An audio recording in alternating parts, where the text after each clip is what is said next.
All right. Well, thank you everyone for joining our May edition of Workfront Champion Office Hours. We are excited to have you here. Before we kick things off with our exciting panelists, want to go over our agenda. We have a few housekeeping items to go over, our house rules, how to join our chapter, and then we're going to get into our real world advice for admins. So, quick heads up, this meeting is being recorded. So, if you don't want to be recorded, now's the time to drop. We will be posting this session on our YouTube channel within a day or two after this meeting. As far as house rules go, we have a strict no self-promotion or pitching of any kind policy. And when any user shares their stories, their use cases, we ask that you don't reshare this information without the original owner's consent. And just a quick link, I also popped it in the chat. We'd love for you to join our chapter. Once you join the chapter, you get all the latest news on the events that we're holding. All right, so now for the good stuff. So we have 5 Adobe Workfront Champions here with us today that are making up our panel for real-world advice for admins. So I'm going to have them introduce themselves in our first question, and let's kick it over to that.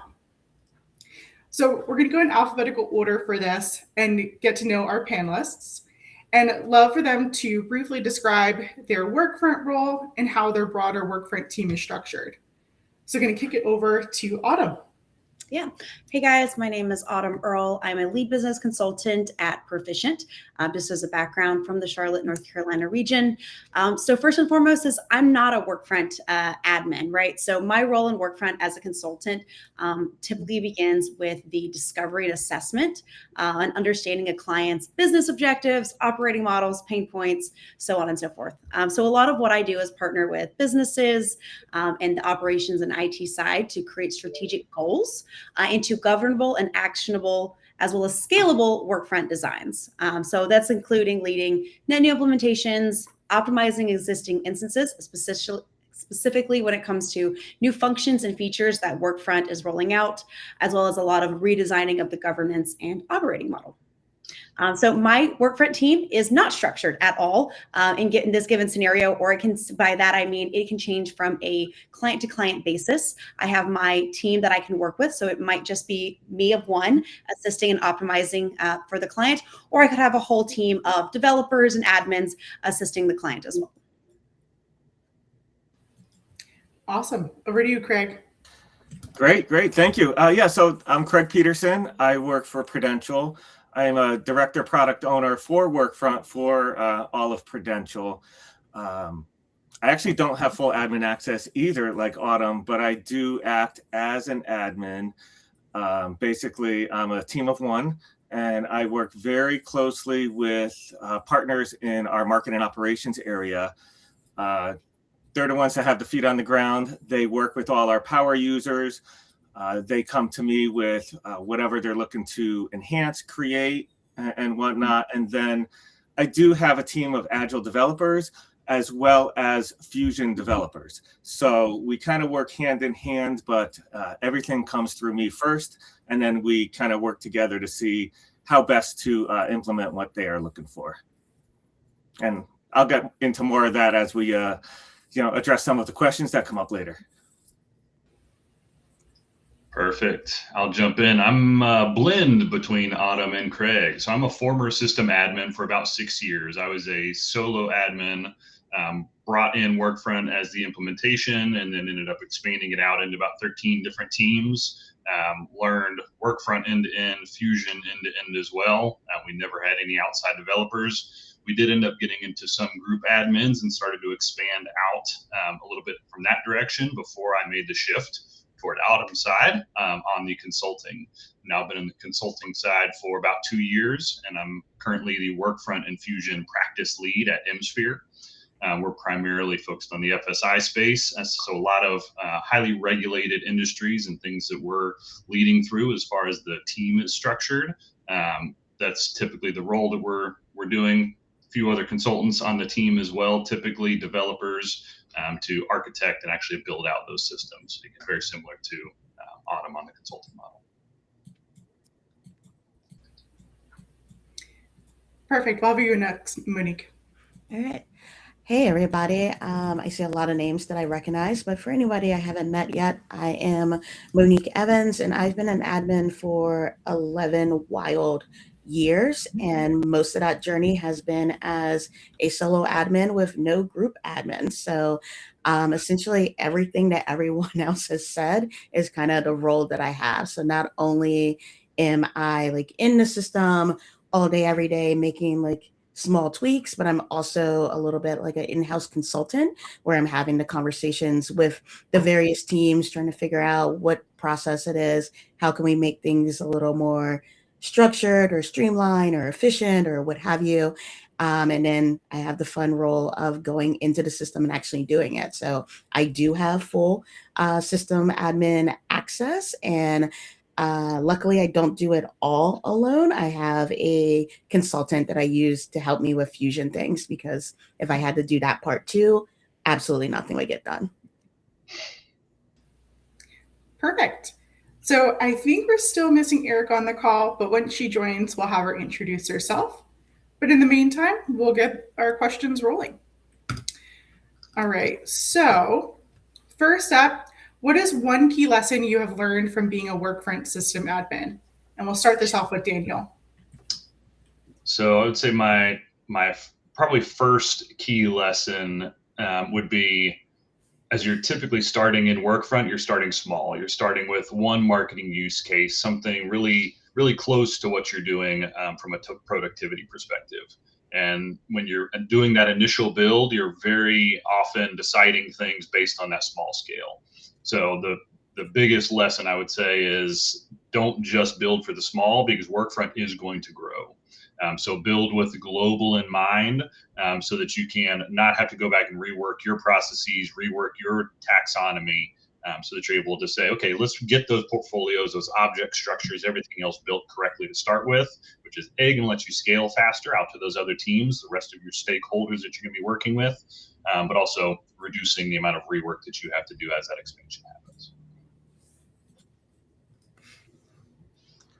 Nice. Yeah, so I'll build off of that, Dan. So yes, very scalable, and keep that in mind, but also don't be afraid to scrap something either, right? At some point, you know, we're working so hard, and our end users don't know what they don't know. And if they come to you and say, hey, I want this, build it in Workfront, and you give them exactly what they want, 9 times out of 10, it's not what they're looking for. So, you know, you got to kind of take that as well and say, you know what, how about I take what you're looking for and I tell you how to do it in Workfront. I do the configuration, and then guess what? Good is good enough to get started. Roll something out 80%. And the beauty of Workfront is that you can tweak it on the fly. It's highly configurable. Get something out there for them to react to, because a lot of times it's not what they're looking for, because they don't have the Workfront knowledge and that vocabulary. So a little coaching and a little help there. But yeah, I mean, my one thing is good enough to get started. I love that. You're getting a lot of feedback in the chat there, Craig. I think everyone else is on the same page. All right. So Autumn, how do you manage and define governance in your Workfront instance or in your client instances? Yeah, absolutely. So number one, it is from clients' instances, and it's a case-by-case scenario, right? So I guess I do want to stress the fact that I am an admin from every standpoint that I have when I am in the client system. Not always in the production environment, but at minimum in the settings that you'll get in the other environments. But I want to really stress that governance is the first topic I address when I'm going to discovery and setting the foundation for everything that we do. So governance is the first and foremost, and coming from governance models to governance documentation for assigning to who's the ownership, who's the business owner, who's the platform owner, who's the IT and security governance that's managing all of these, as well as a delivery standpoint. So when we're building all of this work, I do advocate for a sandbox first approach to reduce risk and build confidence in the system and the teams that can do this right. And then we're going to change and release it through an intentional release cycle and not just ad hoc updates as is. Because we see a lot of the times that someone might go do something in the production environment, and then all of a sudden it changes everything that's been built in the system. And unless the system is brand spanking new, there's no real reason to go about it. And most of the time, this is not just a net new build, it was going from there. So I highly, highly recommend, if you don't already, have a defined governance structure in place, and then also review that with a core team every 6 months to a year to make sure that your governance and standards are being looked at and reviewed appropriately. Awesome. Thank you. Can I tag Alright. one thing in there before we move on? Go for it. I had a recent experience coming from a client that was strong in AEM. Their governance for AEM was very detailed, very code-based. So I don't know if anybody else has seen the shift there, but they were then trying to apply the AEM code-based governance model and SDLC into Workfront. So that's something to balance as well. Is you don't have to be that strict. Workfront changes are configuration-based versus code-based. So I would say balance your governance around that as well. You don't have to be super strict on it, just strict enough to not break your system. Great point. All right, Craig, as a solo admin or a small team, how do you balance day-to-day execution with long-term system health?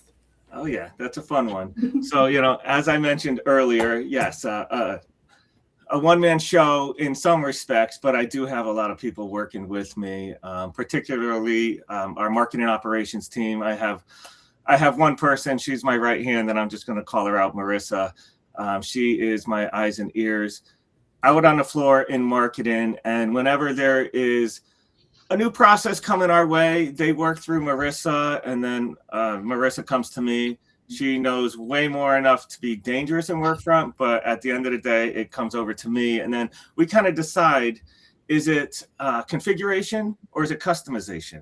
And configuration is something that I can take, and then I pretty much do all the configuration, new processes, new templates, new request queues, and things like that. Or if it's something that they're looking for, something very specialized, we kind of take a look and see, all right, is it something that our Fusion developers can do? Or is it something so crazy out of the box that we don't want to jeopardize the integrity of the system?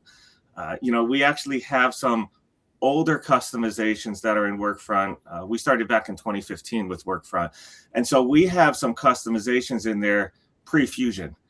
And so we have to be careful with that, because you'll learn you over customize it. And in some ways you can, hurt the integrity of the system. So you got to think that through before you say, hey, Fusion developer, go ahead and do this crazy idea.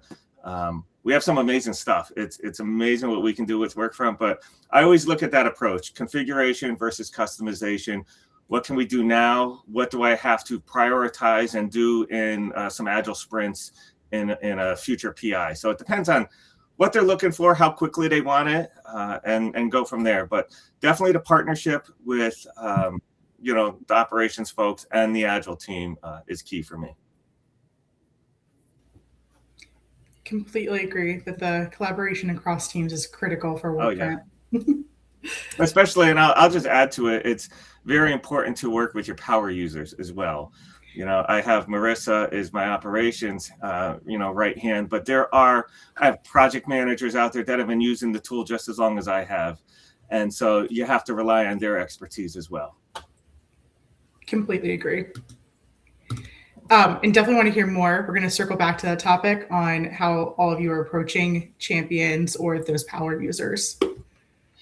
All right. Do we have Erica on the line? Yeah. If not, Okay. I can take a stab at this one. Sounds good. Thanks, Monique.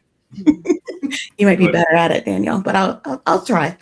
So I don't know if Victoria want to ask the question. In case Oh, thank you. I totally forgot that part. So Monique, how do you advocate for resources or leadership support when governance or scale becomes a challenge? Yeah, I truly think honesty is the best policy. Like, I try not to hide things when it comes to the system and just let them know. That's how I was able to get a consultant and eventually get consistent consulting hours. Is it enough? We'll get there. But it's a start. So you kind of just have to let them know, like, what can be done and how much more and what that more gets them. In my case, it was, getting a consultant that can help with Fusion, which runs multiple things, but even I know there's plenty of folks out there, can I see your names, that are trying to get Fusion. So one thing that I always tell people is to look at what you're doing manually that is very robotic, very just click, click, click, click, and start documenting that. And by documenting it, I mean document the process, because it's going to make it easier to do the Fusion scenario when you get it, but document how many people it touches, how much wait time there is, just because one person has to say okay and then somebody else does something else. Document how long those things take. And it might only be document how many clicks there is, because there might be times where it's like it only takes 2 minutes, but in those 2 minutes you're doing 21 clicks, right? But if you're then looking at it and you're like, wow, I spend 2 minutes every 3 hours. I should have did better math, but essentially, you spend 15 to 20 minutes a week, and there's 10 people that's doing it. That all starts to expound to the point where you're like, this kind of pays for itself with Fusion. And the best part is it doesn't make the same errors that you would, especially if you're doing a copy paste. So I would 100% say have that documentation and then tell the story in the way that that person can hear it. So there's many times where I know if I'm talking to this person, I'm going to have to do a PowerPoint with a lot of pretty graphs and slides and whatnot. For other folks, I can just rely on just telling the story. And I kind of, I won't say exaggerate, but, I make sure they understand this and stress the pain points that the team is going through, because they have to do this and then this, and then also highlight the things that they can't get to, right? Like, hey, remember all of those extra like ad hoc things, or the one day I wish we'll be able to work on that, like the fun scalable things. We can do it if we get rid of some of these other things. So that's kind of how I advocate, whether it's for, an admin to help getting someone new on your team, getting Fusion, adding another Fusion scenario. Basically anything and everything is a resource, and we can't get more time, right? So it's how do we kind of expand that and figure out how we can get what we need. Yeah, I'll add just 2 points on that. One would be leadership is typically looking at it from a value perspective. What's the cost of this thing? So to Monique's point, typically, that 5-minute thing that you do 10 times a week, saving that time in Fusion is going to actually be a $400,000 savings. Well, that covers the cost of Fusion all in one scenario. Everything else on top of that is then cherries and cherries on top of the cake, so to say. So Fusion is typically an easier one to do. And we've done a couple of value realization sessions on that too that are all out on Experience League. So we can link those in on the outside of this. The other thing that I would say that's probably an unpopular opinion to some leaders would be, don't kill yourself as an admin to get all these things done. Because if you're killing yourself, just burning yourself out on it, you're covering the gap and you're not exposing the gap. So be willing to let some things fall through the cracks. Again, an unpopular opinion, not something that you want to do as a leader or even admin of the system, but you got to let some of those cracks show so that you can actually say, this is a problem and I can't carry all of it. Yeah, I am a big proponent of letting things fail. I will second that, Danielle. We need like clap emojis like they have on Teams, because I think you guys would have gotten a lot on that one. So thank you. We'll all clap in real life, I guess. All right, back to you, Autumn. How did you decide whether to design Workfront around your existing org structure or adjust your structure to better leverage the system? Yeah, so this is also a really hard one, and it's all client by client basis, right? So I will say first and foremost, you don't want to create the technology around what you already have, right? So I can be an advocate for beyond Workfront if we're talking from a work management perspective. So my first and foremost is to make sure that the tool aligns with the business. So that's number one. But the approach that I typically take is meeting with the organization of where it's at. So let's design it enough to align, but also to encourage adoption. Because if you change and completely change the entire process to users from the very beginning, you're not going to get a lot of adoption. You're not going to have a lot of people that understand. Let's be real, Workfront can be extremely confusing for people that don't know how to use it. I love the new systems and functions and the user experience that were coming down the pipeline from Adobe. But if you were in Workfront 5 years ago, you know how crazy it was to be able to explain to users, yes, this is what you're doing and this is how you're going to do it. So let's talk about from client shifting from that temporary of let's get everything together, design it enough to where it aligns, but enough that you have that core team that can adopt this new process and procedure. And then we want to go from being able to temporarily report on items to finding a stable delivery model. So everything that you're accomplishing in Workfront is doing what it needs to do. So that way, Workfront becomes a catalyst for process maturity, where you're reducing redundant workflows, we're changing the handoffs that are slow to execution, and then opportunities for that more standardized approach. So overall, the system support evolves without needing to constantly reconfigure the system. Awesome. Thank you. All right. So Daniel, how do you organize work across the system, thinking portfolios, programs, and even the new planning records as well? Yeah, so this is definitely going to shift client to client, user to user. But typically, what we see is portfolios are aligned to the highest level business unit. Again, thinking through from that very first scenario, think bigger. What's that highest level object in Workfront as the business unit? Programs are typically looking at campaigns. Could also be people use that as a let's do a 2025 and a 2026 type bucket. Definitely shifts. I would say program is probably the most variable for people to say, what's that middle ground that you need to be able to organize your things differently?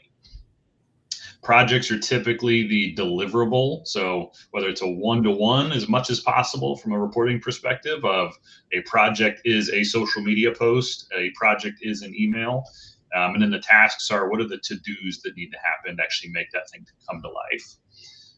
Now, the caveat there that you mentioned there as well, Victoria, was the planning object. Planning throws a whole wrench philosophically in the Workfront organization, which I think is half the point of it. The portfolio program project structure doesn't work for everybody, doesn't always work uniquely across different teams within one system either. So if you are looking to go to planning, that's something to consider. I would say that simplifies sort of that program object in particular, where portfolio and program are sort of combined into the planning objects. You're organizing them there, and then you're driving straight into the project level within the Workfront workflow side. So a little bit of variability there. Planning obviously opens a whole lot of doors to having more layers to it than just the portfolio and the program in there as well. Thank you. Definitely follow that same structure most of the time myself as well. Curious if anybody else has also been introducing planning and it changing the whole structure of your system. If so, would love to know in the chat. I'll add on to that. I'm in the process of doing that right now with a client of choosing that. They just bought on Workfront Planning and the ultimate Workfront license. So they've got everything, and they're a really mature system. They've got a lot of process procedure in place. However, as much work as it is, and we'll talk about this adoption and strategy realization in a later question. But what I really love about it is, even though they know it's going to be a big uplift of work, they see the value realization of Workfront Planning and all the things that they're going to be able to do, changing over that operating model to start with Workfront Planning and use portfolios, programs, and projects in a different perspective. The challenge will come to how we report out on that from legacy and historical data. Maybe for the June office hours. More like December, but yeah. We'll pencil that in. All right, Monique, how do you handle projects with multiple deliverables or multiple assets versus single asset projects? Yeah, I mean, I said it in the chat, but I'm going to say it again. You have to be consistent, right? Whatever your group decides on, everybody needs to be in agreement. So I know, if y'all know me, reporting is a biggie for me. So you have to be able to report on it, and you want to make sure that you're able to say one project equals X. So For me, I have programs that are mainly, campaigns, those bigger, just housing for multiple projects that go together. If we're just using like non-marketing terms, because I do see some non-marketing folks out there. And with that, I also use custom forms a lot on every object type. So every object that Daniel talked about, portfolios, programs, projects, you name it, we have a custom form. Not yet documents, but never say never. And with that, I'm able to kind of pull certain levers, whereas you might not be able to when it's so linear. So if you don't have planning, you're not really to go to planning, you can still utilize custom forms to kind of be able to house things in multiple buckets. And what I mean by that is you might have one that is like your asset types, where you could then say it's this kind of project versus this kind of project, but they can still be projects. But for those multiple deliverables, you kind of have to make the decision of, are you going to have, how are you defining your project? So at one point it was 1 = 1, one project, one asset, one deliverable, which then became insane because if you have ever done a photo shoot, even at like a birthday party, you take more than one photo and you don't want to have multiple projects for every single photo. So then it becomes a single project for a single project type. So you could have like your photography project could have 1,000 assets in that one project, but they're kind of organized. You can use folders in there, might use tasks. But that's one way that you can kind of evolve. For me, I try to keep it with the actual workflow. And then I think there's also the next question is mine. So I'm probably going to say some things on that one. So if you don't want to just go to that question, Victoria. Yeah. So you kind of have that other option where I'm exploring now of like, maybe one project doesn't equal one asset type, which I know some folks probably gas. I feel the same way. It's a lot on the reporting side, as Brittany can attest to, and Kat, that, now some of the things that were housed in project custom forms are now going to parent task custom forms. And no, that is not a new object in Workfront. It is literally just a task form, but we're only using it on the parent task to be able to kind of say, well, what kind of task is this? So workflows that can kind of work with that. Again, if we use the birthday party as like our project and not do any like work things so that everybody can relate, it might be, the planning of the party. And, you have this committee, that committee, we got to get photography, balloons, guests, whatever. All of those could be different parent tasks. We can have that form right there. And then as Daniel explained, the workflow that goes within that task is still kind of nestled under there. So that's a way that you can kind of consistently manage multiple assets, multiple workflows, all within one project or one program, and kind of keep things consistent. But again, you have to keep it consistent.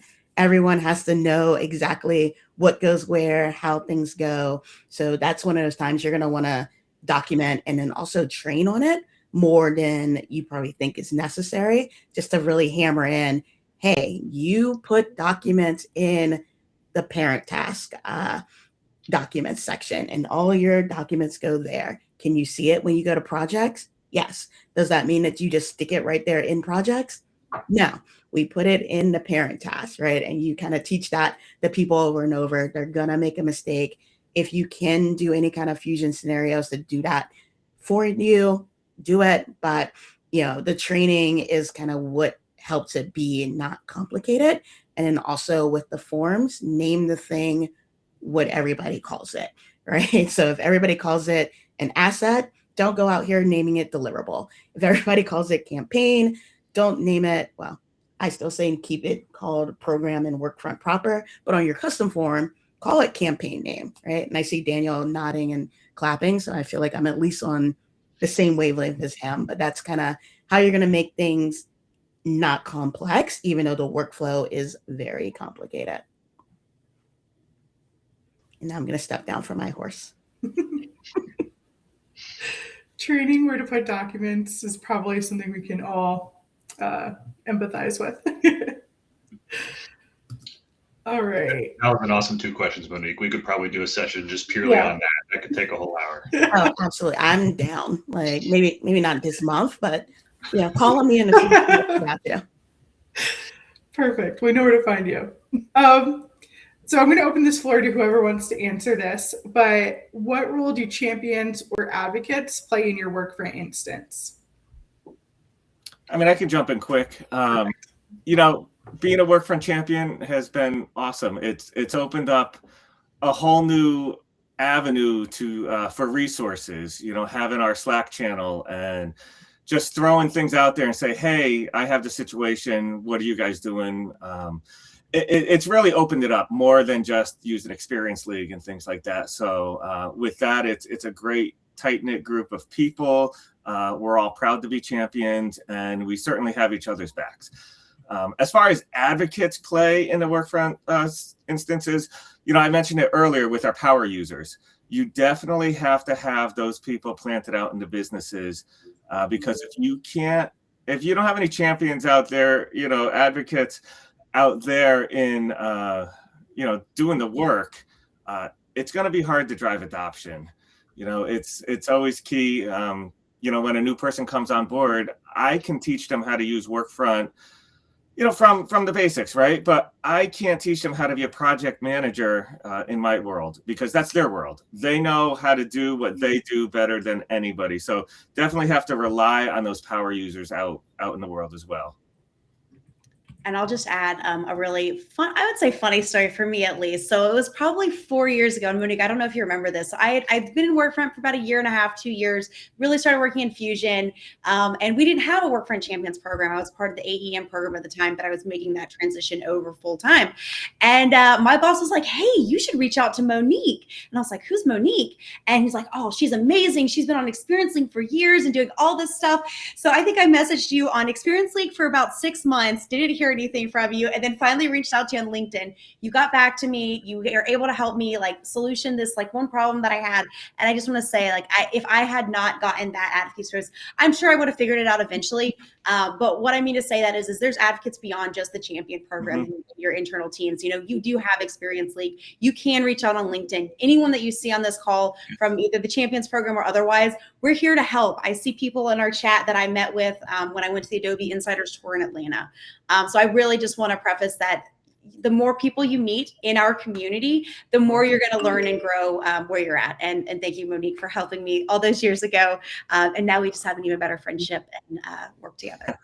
Yeah. And Autumn, I'll just add to that. It's amazing because you're not alone, right? Just because, it's a different company, it's a different industry. We actually all have the same challenges. And so to hear how someone else is tackling that challenge, I'm in the financial industry, right? But it's highly regulated, but folks that may not be in the financial industry have a different way of doing something that could work for me. And so it's definitely it's nice to be able to rely and lean on other users out there. Yeah. Sorry, it took 6 months to reply. I do answer DM. Yes. Sometimes it's wild. So yeah, that's all right. You got back on LinkedIn almost instantly. I think it was one of those before we even used the chat on Experience League. That's awesome.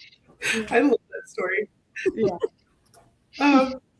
That is awesome. Workfront World is such a small community too. She didn't mean to call you out, Monique, but I will own up to it. There's probably some people who message me that I need to reply to. I got to. So if you messaged Monique and she hasn't replied, here's your answer. LinkedIn. Yeah. All right, let's see. So I think we kind of answered this question, so I'm going to skip over it. Who's the most effective champions? And as Craig said, it's the people who know the roles. So going to jump to Daniel. How do you measure success beyond basic adoption metrics? Shout out to a whole other value realization webinar that we did on this one too. So go check that out. But probably the biggest things here are alignment to strategic goals and what are the executive level metrics? What are those KPIs that your boss's boss is looking for? So, as an admin, we're typically very involved with what are the operational metrics? How do we get in? How do we validate who's coming into the system? Are the processes flowing through? Are the approvals being done? A really tactical level. So thinking sort of 2 levels up from that to say, okay, when I get a support queue, set up a support queue if you don't already have one, and add those questions in there that are benefit related, value related, strategic alignment related, so that you can start to say, okay, as my boss is saying, well, what are you doing in Workfront? Or what's the value of Workfront? Or should we do Workfront next year? The contract is going to end. You can start to pull up all those tickets and say, well, here's the value of things that I've done. This one custom form update actually removed a whole other system altogether. We were able to roll that into Workfront, and it was, a $100,000 shift and savings to the bottom line. So while yes, there is a dollar amount associated with Workfront, we're bringing things in, we're making people more efficient, and even removing legacy systems too.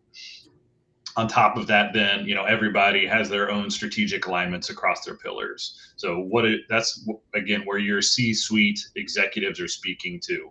They care about what's the cross collaboration between teams, what's the alignment to those goals associated to each team. So if you can connect your work to those pillars, you're going to have even more of an expanded relationship there to be able to say, okay, not only are we saving $100,000 on that other thing being removed, but the work that we're doing within the system, the actual processes, the workflows, the assets that we're creating, we can connect the dots to where are we adding value into each of those pillars. So value, again, is a really big conversation, and it's different at each client, at each company, but in general, connecting those to the higher level things as much as possible. Yeah, and can I add something real quick, Victoria? Go for it.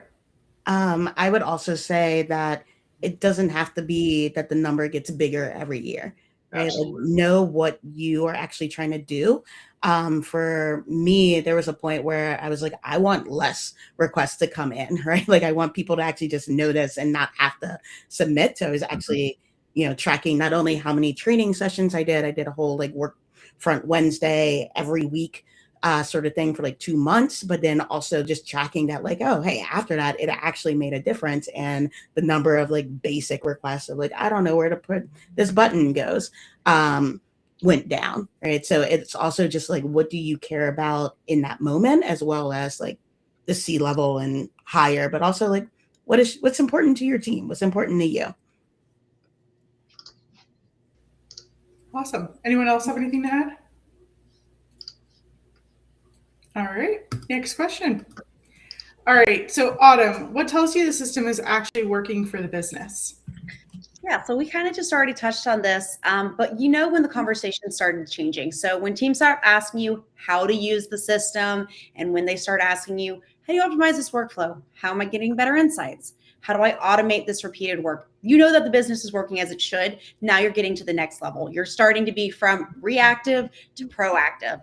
So leaders, a lot of the time, once you've gotten a really good base, they'll start asking for dashboards and report for informing prioritization or managing capacity, as well as supporting strategic conversations. But most importantly, I would say that Workfront is also no longer a tool, and it becomes part of how the operations of the business. Exactly. So, if you are getting to that point, everyone always is going to have change and updates that need to be made. But if it's not constantly being updated, and in those small asks, especially when your champion group of users can go in and answer the question for you as well, that's when you know your business is working solidly.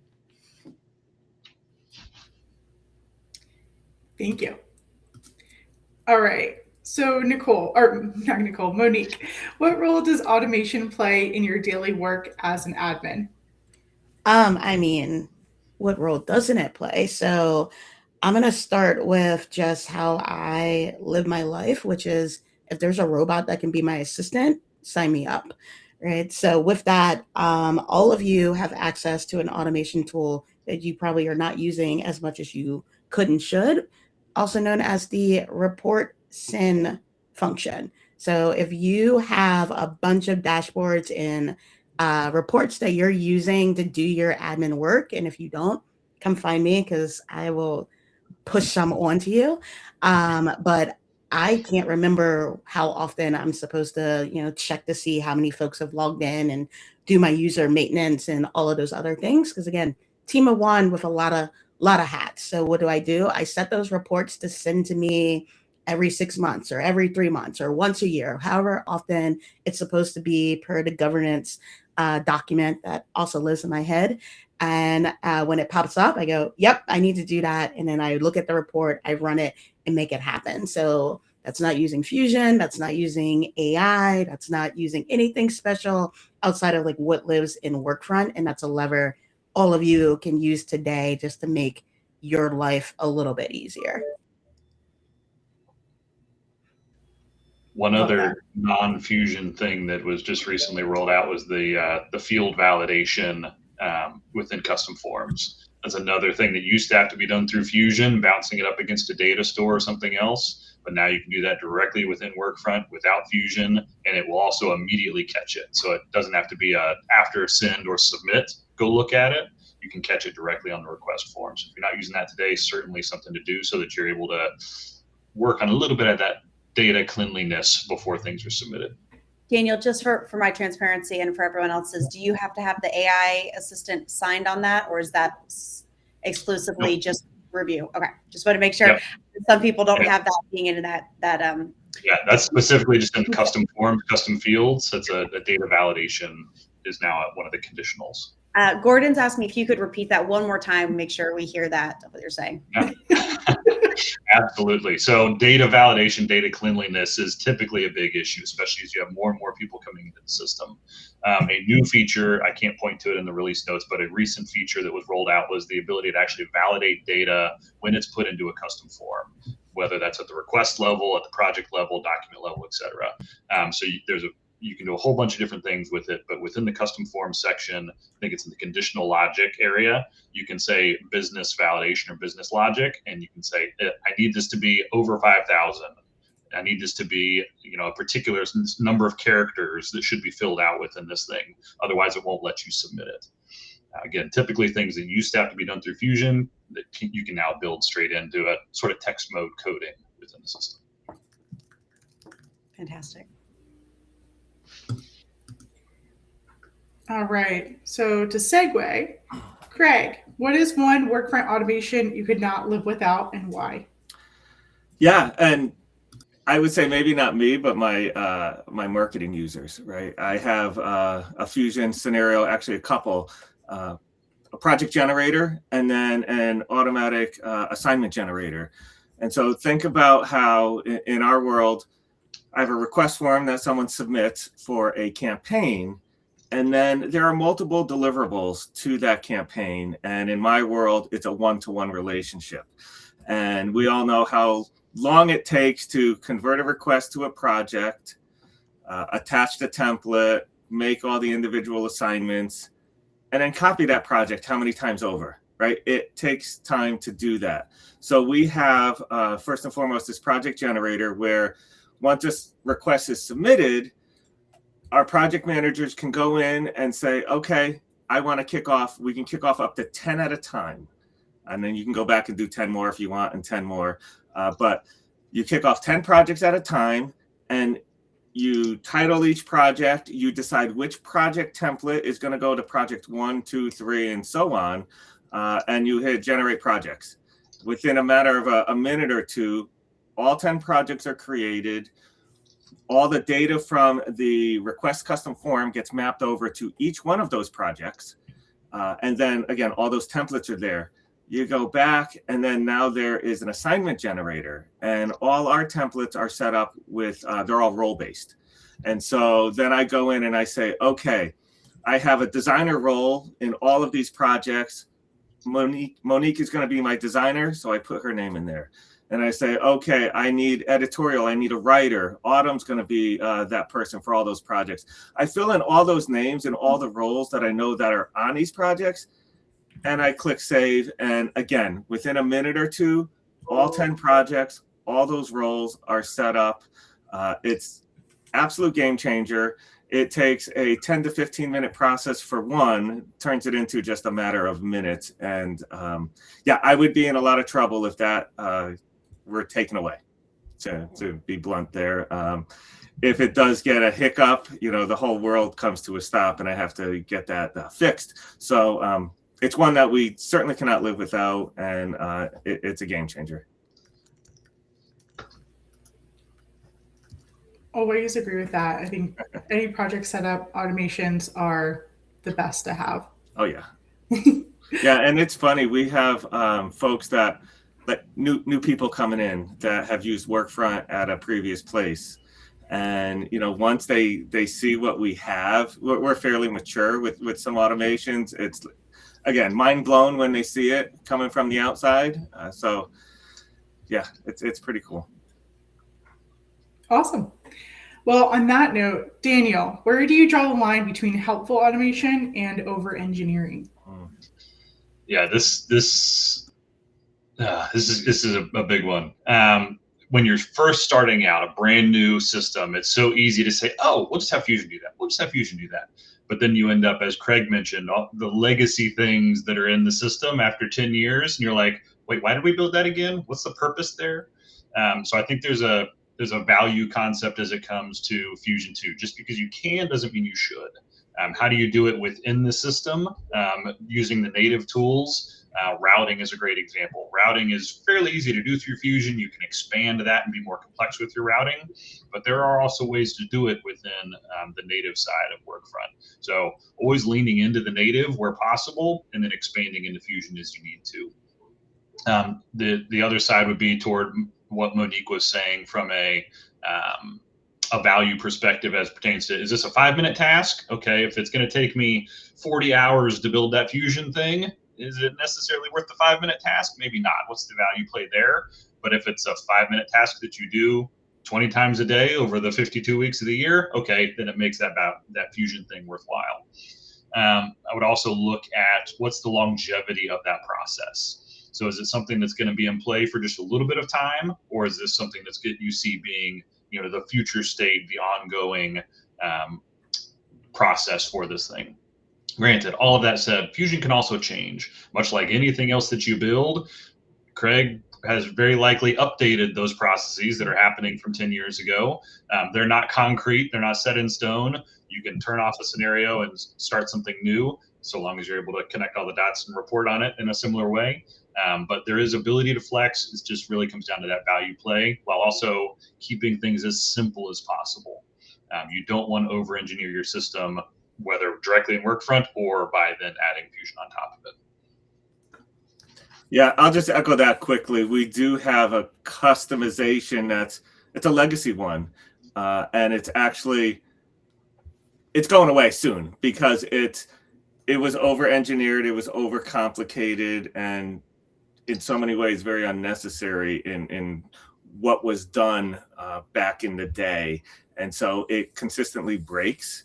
It's not Adobe's fault. It's not Workfront's fault. It was just something that they tried to take the native tool and make it do something it really wasn't designed to do. And it worked great for a while. But as technology changes, systems update, it just kept breaking. So yeah, definitely, simpler is better, and stay within the native capabilities for sure. Yeah, and I will add back to that first question about like resources and how do you get it? Like, be careful with how you use it, right? Like if you're gonna do, especially if you only have like a small bucket to do everything, sometimes you have to be like, hey, this is for 2 people, right? Whereas this other thing is gonna help 200 people, and kind of prioritize that way. Prioritization matrix, a whole other thing that you can do in your support queue. All right, so we're almost 10 minutes to the top of the hour. So just want to open it up for audience Q&A. I have some other questions we could prompt our panelists with, but want to get your questions on deck here. So feel free to come off mute and ask away. Any takers? Yep. Can you hear me, Victoria? Yeah, go for it. Perfect. All right. So to the panelists. All right. So we know that AI is coming. Some of us have AI assist already. Some of us are still trying to work through that. I personally, I feel like there's a place where the AI can take over some of those fusion scenarios that we have. What are your guys' thoughts? Yep. Yes, realistically, the answer is yes. Yep. Yes. I'll put from a different from perspective. So the more the AI assistant that's being utilized across Workfront and what Adobe is coming out, you're not gonna need those fusion scenarios because it's gonna do those for you. So that's the first and foremost. What you have to think about, Craig and everyone else that's in these highly regulated industries that can't turn on the AI assistant, or AI as a whole, whether it's using it in the tool or outside of the tool. So depending on who you are, yes, I think that fusion is going to become less and less needed. However, the caveat to that is it's already introduced, it's there, and as long as it's not breaking, I think that fusion's there, especially when you're talking about integrations across other platforms. I think that's where the level of fusion is really going to take you, is those cross integrations versus doing fusion work inside of Workfront. Yeah, and you know what, Autumn, I will add that I actually do have the AI assistant turned on, believe it or not. So I don't have it turned on for all my users yet because it's fairly limited. From an admin perspective, I think it's fantastic. But in the future, everything we learned at Summit, the AI collaborators, right? And then the ability to hook up Workfront and the AI to other agents or with Copilot or another outside AI assistant, if you will, that's going to be a game changer. And I can't wait to get my hands on some of that. I'm going to give a big, sorry, just want to say really quickly that, and I do agree. It also depends on the cost, because at some point, all of these, every single time that we ping the AI assistant, it's going to be a token, and that token is going to be utilized for this collaboration. And you only have a certain set amount when it comes to it. So as much as I want to say that an AI assistant is going to do everything for you, I am a little bit concerned on the price point of things, especially when I'm going about this with clients, because I don't want them to overutilize their charge. Right. And I want to make sure that we're building it there. So if they were the ultimate license, building a fusion scenario when a call happens 200 times a day, that's going to their tokens are going to be gone instantly just for routing a certain situation. Yep, that's key. Yeah, absolutely. And we still don't know the extent of what's going to be available, because I think it's in June. If sometimes things are going to start rolling out, so it'll be interesting to see how it plays out. Yeah, the monetization side from Adobe, I don't think is fully realized yet. So as they bring that out to market, we'll see how that pushes. But I would say we're still in that middle ground right now, Brandy. Fusion absolutely still has a place on its own to do one-to-one automations, concrete logic, keep it in Fusion.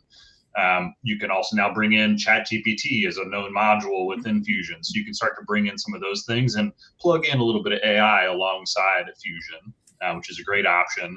And then as Craig brought up, the collaborators, we'll see where that goes, but that will be probably where it's replacing some of those other Fusion things. So definitely in a flex right now. Fusion, I think, will still be around for quite a few years as this transition happens. It's not going definitely will. Definitely will. Awesome. So one of the questions in the chat was from Florian, and he mentioned that the Workfront Champion program is opening right now. And what are your recommendations if we want to apply? So do you want to flash up a quick pivot that I was going to save for the end? The Adobe Workfront Champion program, the deadline to apply is June 5th, and applications are open now. And if you want a quick link to the application, the QR code is down here at the bottom. And we are also going to show on May 14th. Monique, are you one of the presenters for this webinar? Yep. Awesome. Yeah, I'm talking a lot this month. Perfect. Do you want to give us a quick recap on what this session is going to include? Yeah, so there was one last year that I participated in as a listener and got a lot of tips, and my application got picked. So hopefully I can pay it forward for everybody else. But there's a lot of good just Q&A that's going to happen, and we'll talk about it's all champions. I think I'm the only one that's the first time champion. So everybody else has been there for a while, so they can give a lot of feedback, not only about the program and how helpful it is, but then also, key things to put on your applications and whatnot. But the best thing I can say is just be your authentic self. And most of you are very, what's the word I'm looking for? highly participating in multiple community things. So you already have a leg up on a lot of folks. So be sure to like highlight that you come to these and that you go to the scale events and whatnot, and that you're active in community, things like that. Perfect. All right. And another question in chat for whoever wants to answer. For custom integrations in Workfront, what are the best practices in rotating API keys? And what is the recommended strategy when rotating the API key? Autumn, I see your note in there. I'll add one thing to it, that it definitely client dependent. How deep is your IT team into your Workfront instance? Typically, that's going to be something that's handled more on their Jira side. They're going to have a ticket for a year from now that says to update that and managing through those API keys. If that's something that you're doing within Workfront, I would set up an admin level project where you're capturing when do we need to update those, what was the old one, what's the new one, and what's the process that you need to go through to actually do that. But definitely keep that admin only as well, because you don't want those API keys getting away. 100%. Yeah. So, and depending on what the information is, right? If it's secure content, you want to do that even quicker or even more efficiently. But definitely start working with your IT security team. They're going to be your best source of truth. And if it's you just doing the work yourself, trying to get some of those guardrails of what information is coming through that API to understand how secure it needs to be. Yeah, and a lot of companies have like their own policies of how often they want those to be set. So I'm sure IT would happily give you a recommendation. Hopefully. Probably more involved than you want them to be. No offense for anybody in IT. Awesome. Any other questions? I think that's all the ones that are in chat, so feel free just to come off mute.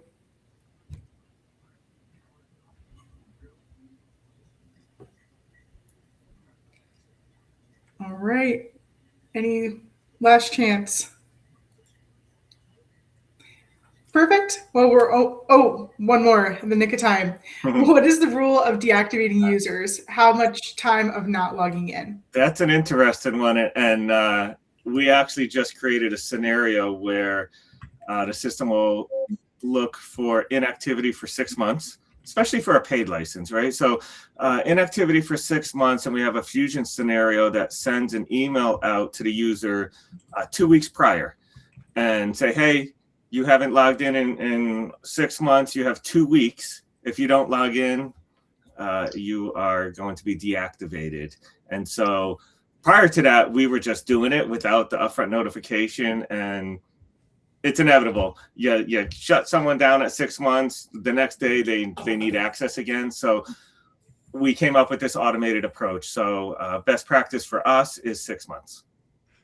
Yeah, I mean, I am kind of against that, only because like if you ask somebody, hey, do you need this? They always say yes. So what I do, especially now that we have the ability to auto push up license types, is I will bring them down into whatever the collaborator or contributor version of their access level is, and see like, do they even still log in? I go based off of logins. Yep. And if that person hasn't logged in probably 3 to 4 months, depending on how I'm feeling that day, is they get automatically put down to a free license type. If they log back in, typically they're going to say, hey, I don't have that button. And then I'm like, oh, here's it back. But more often than not, they just never log in.